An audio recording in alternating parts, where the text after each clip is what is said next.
LC, this is Tia. And just now getting an update while we were talking with John Steinmeier from Orbital. The range did go green. He mentioned an issue with a sailboat being in the way, but that was able to be cleared out. The Coast Guard assisting the Wallops Flight Facility in the launch today, making sure any potential traffic and boating traffic is out of the way of the launch zone.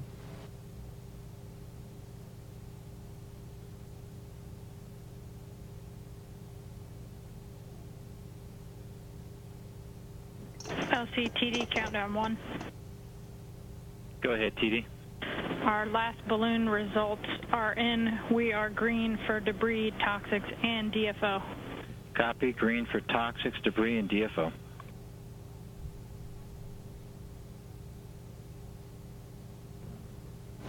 So making sure the area is clear, very important, as the Wallops Flight Facility in a fairly populated area actually provides, though, a great opportunity for viewing of the rocket for people all along the eastern seaboard.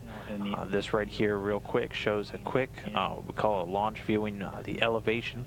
So roughly how many degrees above the horizon the rocket will actually appear. The closer you are, the better chance that you'll have to see it. But as you can see, everywhere from Massachusetts all the way down to South Carolina will have a chance to see the rocket. And then this here giving you a quick look at the first sighting opportunity, so when it will actually come into your field of view. So if you are in one of those areas, you can check this map real quickly. You can see roughly how long after the launch the rocket should come into view. And if you can't quite see it on your TV, you can always go to nasa.gov/orbital to look at both of these maps.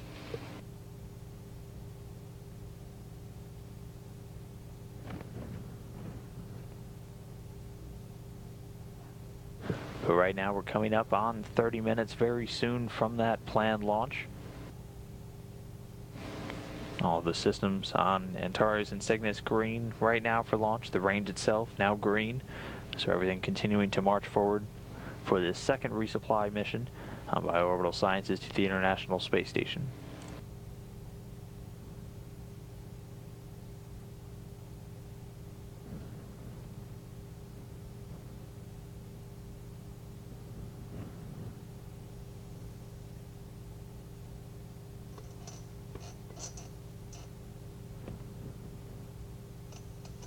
And OLL, I'll wait for your confirmation, then we have started MES low flow chill down. And copy that, LC, MES low flow chill down's in progress. Copy that, check step 335 complete.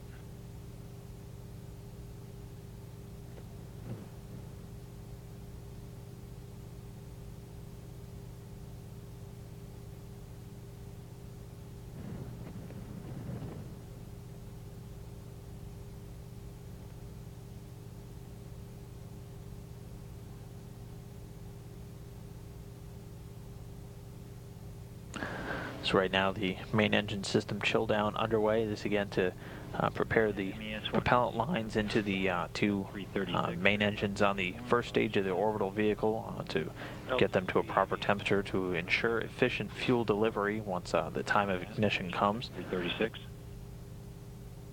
Next major milestone coming up on just about And OLL, this is LC. 17 minutes when we will get the poll to proceed with final countdown. That coming just about 12 minutes before ignition. N level. Yeah, copy. The loading's in progress. I'll let you know when we stop. Okay, roger that.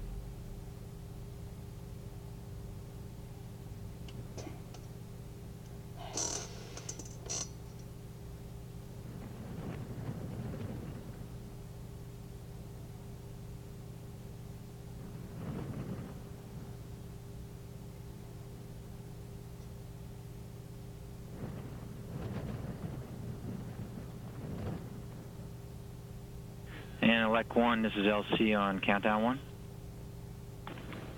Go ahead, LC. Yeah, step 340, can you verify no ignition commands are present? So this will actually be the third Cygnus cargo craft to travel to the International Space Station, the second under their resupply contract. Cygnus itself, a free-flying spacecraft, that was developed for these cargo missions by Orbital Sciences.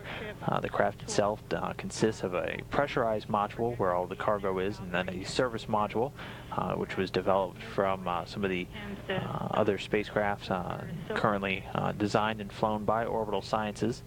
The pressurized module itself, though, actually shares heritage with a number of other components on board the International Space Station are used to supply it. Among them, the multi-purpose logistics module, which was used by multiple shuttle flights to carry cargo in the cargo bay of the shuttle mission to the International Space Station. Also, the European ATV and nodes 2 and 3 on board the International Space Station, all of them developed by Thales Alenia in Italy. The standard configuration of the Cygnus cargo vehicle can carry upwards of 4,400 pounds. And again, an enhanced variant will be coming off the line later on in Orbital's flights and will be able to carry just shy of 6,000 pounds.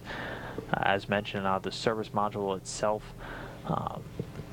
derived from a lot of other technologies used by Orbital Sciences, has a number of reaction jets able to raise and lower the cargo craft's orbit, whether it's on its chase towards the International Space Station or departing for an eventual fiery re-entry into orbit. On board, it has all of its environmental control systems necessary for providing a pressurized cabin to maintain all of the crew supplies, cargo, hardware, and other scientific experiments found on board, as well as all the necessary guidance and navigation and avionics systems. A totally self-contained spacecraft. As we heard John mention, a couple of new systems on board Orbital 2 for this mission, among them a LiDAR, or a laser radar system used for rendezvous and docking. This one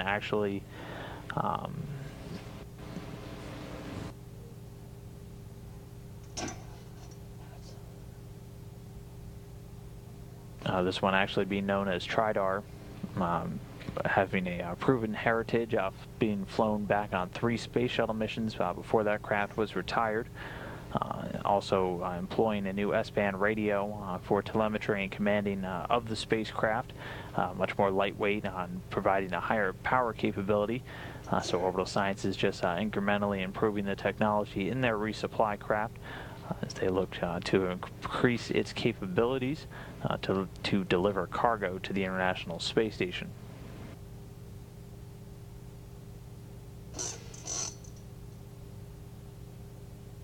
Some of the images that we're seeing now, the fairing being installed onto the rocket with the Cygnus 2 resupply ship on board. The fairing itself about 9.9 meters in height, 3.9 meters in diameter.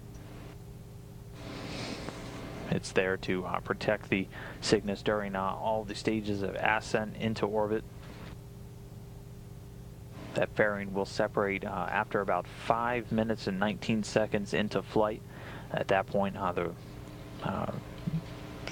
stage 1 will have already shut down and separated.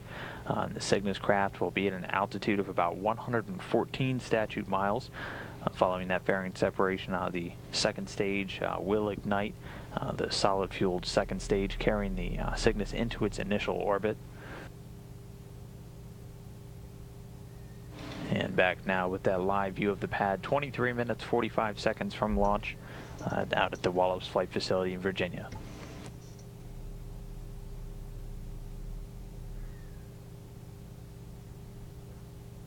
And LC OLL on countdown 1. Go ahead, OLL. We've completed RP1 loading, and the reported level is 16 of the targeted level 16. Copy that, OLL. We'll go ahead and check 337. Core 1 LC, countdown 1. Provide recommendation to F1 end level. LC Core 1, fuel level does not require adjustment. Copy that. Check step 330. Getting good